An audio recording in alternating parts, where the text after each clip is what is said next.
내가 산 주식이 50% 빠질 수 있다라는 걸 인지하지 못하고 주식을 하면 안 된다. 예, 그 말씀을 하셨고요. 아니 반도체 증가율이 이렇게 마이너스 30 몇 프로가 계속 날게 눈에 뻔히 보이는데 외국인들은 왜 사지 도대체? 많은 증권사가 그 2023년 탑픽 산업으로 예, 뭐 반도체, 2차 전지, IT 플랫폼 이런 것들을 꼽더라고요. 예. 만약에 좀 낙관적으로 주식을 산다고 했을 때 어떤 섹터들을 좀 좋게 보시나요? 예. 방금 반도체 얘기하셨잖아요. 네. 아마 그 많은 분들이 이제 반도체에 대해서 삼성전자를 우리나라 이제 국민 주식이라고 할 정도로 네. 거의 700만 명 가까이 삼성전자를 가지고 계시니까 제가 좀 중요한 얘기를 하나 해드릴게요. 우리가 전 세계에서 1등 하는 기업이잖아요. 네. 메모리에서 1등이니까. 그러면 저는 우리나라 투자자분들이 너무 잘하셨다라고 말씀드리고 싶어요. 아, 그 뭘 잘하긴 뭘 잘해. 지금 내가 산 단가가 7만 5천 원인데 뭐 이렇게 힘들으셨잖아요. 주식은 원래 샀다가 워런 버핏이 얘기한 것처럼 내가 산 주식이 50% 떨어질 수가 있는 겁니다, 원래. 네, 그걸 이제 인지하시고요. 다시 내가 산 단가 위로 올라올지 말지 그것만 알면 되잖아요. 혹시 워런 버핏도 마이너스 50%를 경험하고 막 그래? 혹시 아시나요? 많죠. 아, 많은가요? 예전에 코카콜라 산 걸로 유명하잖아요. 네. 코카콜라 사면서도 50% 이상 빠졌었어요. 아, 그랬어요? 근데 계속 한 거죠. 와, 그런 거예요? 네. 와, 계속 그렇구나. 사가지고 결국은 나중에 8배가 수익이 나는데. 그렇구나. 네. 그래서 워런 버핏도 그렇고 피터 린치도 그렇고 똑같은 얘기합니다. 와. 내가 산 주식이 50% 빠질 수 있다라는 걸 인지하지 못하고 주식을 하면 안 된다. 예, 그 말씀을 하셨고요. 자, 삼성전자 하이닉스 이번에 고점 대비해서 막 50%씩 거의 근처까지 빠졌어요. 그러면 얼마 전에 워런 버핏이 TSMC 샀다고 그러는데 네. TSMC도 거의 비슷하게 빠졌어요. 예, 거의 비슷하게 빠졌습니다. 예, 그렇기 때문에 뭐 96,000원 같던 삼성전자가 5만 얼마가 하고 거의 다 뭐 40% 이상씩. 미국의 필라델피아 반도체 지수 그 지수가 40% 빠졌어요. 맞아요. 지수가. 빠졌죠. 나스닥이 뭐 34% 빠져서 작년에 끝났잖아요. 그 정도로 항상 그런 변동성은 있을 수 있는데 하필 왜 내가 주식 시작한 그 다음에 이런 일이 있어. 예. 근데 처음에 그렇게 좋은 경험을 하셨다라고 저는 생각하면 되고, 자, 다시 이제 반도체로 들어갈게요. 우리나라 1등 기업, 전 세계 1등 기업, 이 삼성전자를 가지고 우리가 수익을 내는 그 매매를 한번 해보시면 앞으로 평생 이제 우리의 필살기로 써먹을 수가 있는데, 근데 최근에 반도체 수출 증가율이 마이너스 29점 몇 % 하면서 거의 30% 나와요. 그러니까 무섭죠. 그리고 여전히 다음 달 뭐 1월, 2월, 3월 이번 1Q, 2Q까지는 반도체 가격이 계속 하락할 거다라는 얘기를 합니다. 그죠? 네. 그쵸? 네. 재고도 너무 많고. 네. 그러면 이걸 그 그림을 보면서 설명을 드리면 아마 더 확실하게 이해가 되실 것 같아서 제가 그림을 하나 들고 왔는데요. 아주 중요한 그림을 하나 보여드릴게요.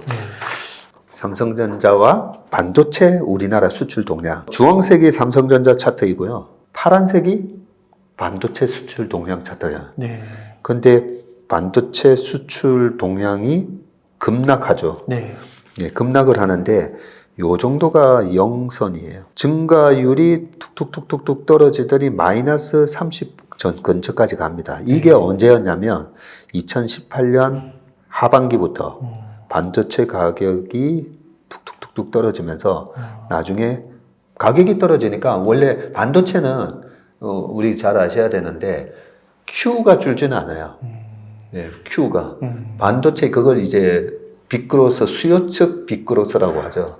그 수요 측 빅그로스는 15에서 20% 매년 성장을 합니다. 성장을 하는데 공급이 너무 많아지면서 가격이 확 떨어지기도 하고 공급이 좀 부족해서 가격이 올라가기도 하고 하는데, 예, 그런 측면에서 Q가 증가를 안 한 게 아니고요. P가 떨어지면서 네. 반도체 가격이 떨어지다 보니까 수출 증가율이 확 팍 떨어지면서 여기 보면 이제 마이너스 거의 30 근처까지 간 게 언제냐면요. 2019년 1월 달이에요. 네. 그리고 그때도 2019년 1Q, 2Q까지는 반도체가 회복을 못하고 2020년 정도 돼야 회복할 거다라고 얘기했었는데 실제로 요 옆에 제가 숫자를 가져왔어요. 2019년부터 1월 달부터 반도체 수출 증감률이에요. 그러네요. 비슷하네요. 플러스 한번 찾아보세요. 플러스. 네, 없네요. 1년 내내 플러스 난 적 한 번도 없어요. 네.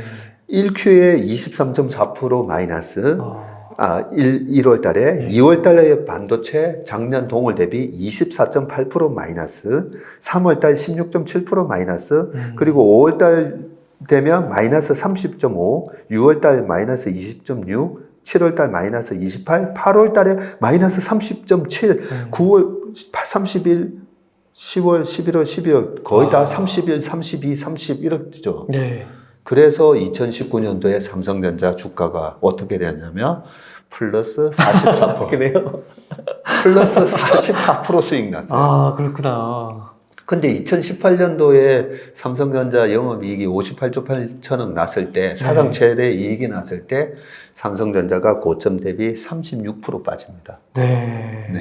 재작년 1월 달에 96,800원을 찍었던 주가가 이번에 5만 원대를 찍었죠. 그죠? 네, 거의 30, 40% 빠졌네요. 네. 네. 그렇게 이제 빠지고, 와, 수출 동향마저 보니까 이제 마이너스 29.8%막 지금 이렇게 나오고 있으니까 그냥 전자 팔고 다른 데 가 있다가 아니면 현금화 시켰다가 나중에 다시 수출 증가율이 플러스가 됐을 때 사야 되는 거 아닌가라고 해서 2019년 지나면서 2020년도에 자, 보세요.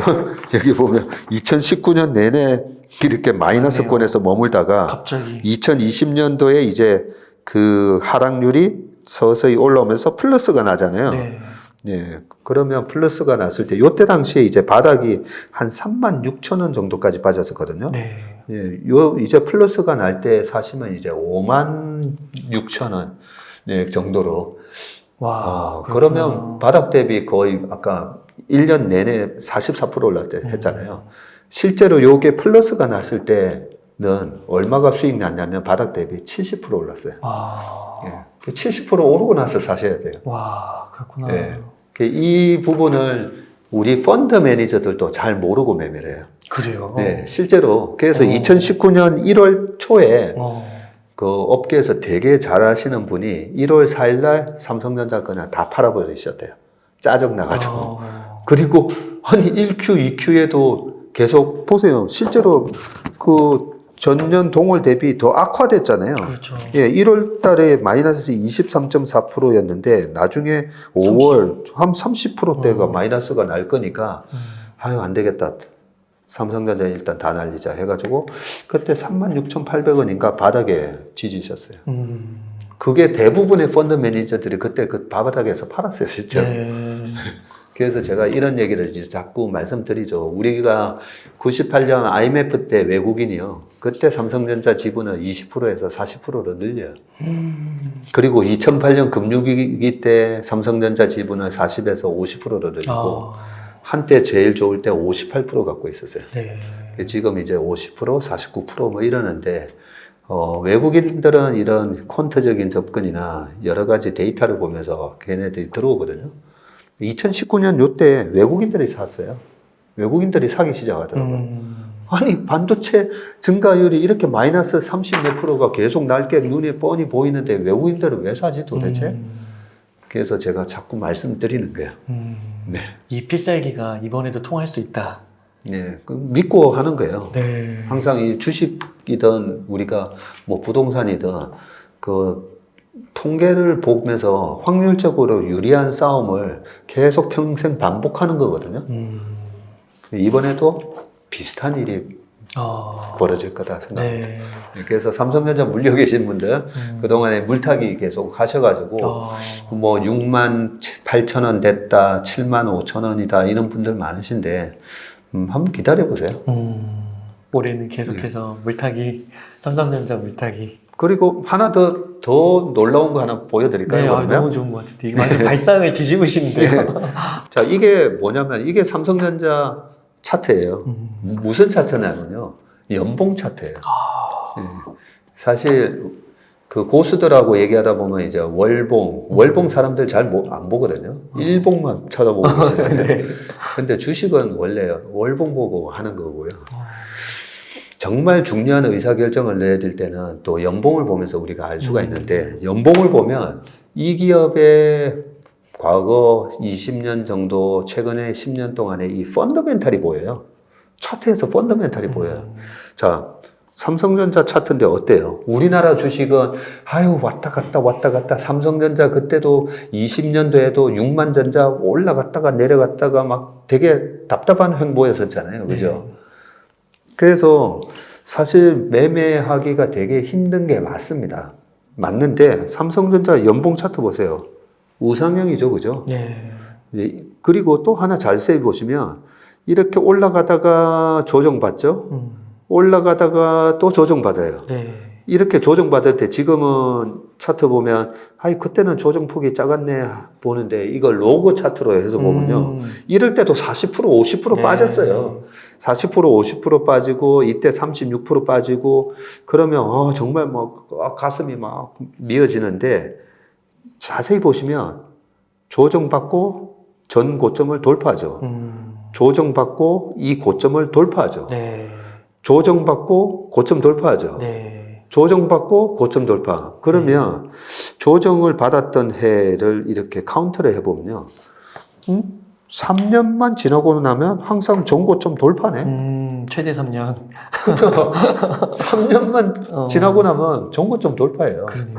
네. 1년만 이렇게 한 적도 있고. 네. 그래서 지금 이게 21년 이제 음봉 났어요. 네. 22년도 확 빠졌어요. 그래서 제가 삼성전자 물타기 하세요. 어느 무슨 전문가가 물타기 하라고 해. 뭐 그러지만 제가 물타기 하세요. 말씀드렸던 이유가 아까 제가 이 반도체가 언제 주가가 돌아서는지도 말씀드렸지만 이 차트를 보면 삼성전자 들고 있으면 조금 시간이 걸렸던 게 제일 길게 걸렸던 게 한 3년 반이에요. 근데 이번에 2021년 1월 달에 고점이 나왔거든요. 지금 1월이잖아요. 벌써 2년. 벌써 2년 지났어요. 야, 지금 잘못해서 나갔다가 내년 최대 3년 걸린다고 해서 그때 오르면 진짜 억울하겠는데요. 네. 그래서 그동안에 많이 힘드셨을 건데 제가 자주 쓰는 얘기 있잖아요. 워런 버핏이 하셨다는 말씀. 주식시장은 인내하는 자가 인내하지 못한 자로부터 돈을 이제 뺏어오는 그런 곳이라고. 그래서 조금만 더 인내하시면 이제 이 스트레스, 그동안 계좌의 손실 다 만회하실 수 있을 거라 그렇게 생각합니다. 네. 희망의 메시지 너무 감사드리고 정말 삼성전자 주식 많이 들고 계시고 끝까지 버티시는 분들도 많으시더라고요. 댓글에 보니까 그런 분들 정말 좋은 성과까지 이어지면 너무 좋을 것 같습니다. 안녕하세요. 웅달책방 구독자 여러분, 웅달입니다. 박세익 대표님과 2023년 새해 우리 투자자들이 어떤 것을 중요하게 봐야 하고 준비해야 하는지 깊이 있게 이야기를 나누어 보았는데요. 투자에는 확실히 변하지 않는 법칙이나 잊어서는 안 될 중요한 전략들이 있는 것 같습니다. 그중 중요한 한 가지로 차트 분석이 있습니다. 이 차트에 대해서 박세익 대표님께서 22년간의 투자 노하우를 담아 차트의 정석이라는 교육 프로그램을 완성하셨다고 하는데요. 이 영상에 고정 댓글 참고하시면 자세한 내용 보실 수 있을 것입니다. 여러분들의 성투를 기원하겠습니다. 감사합니다.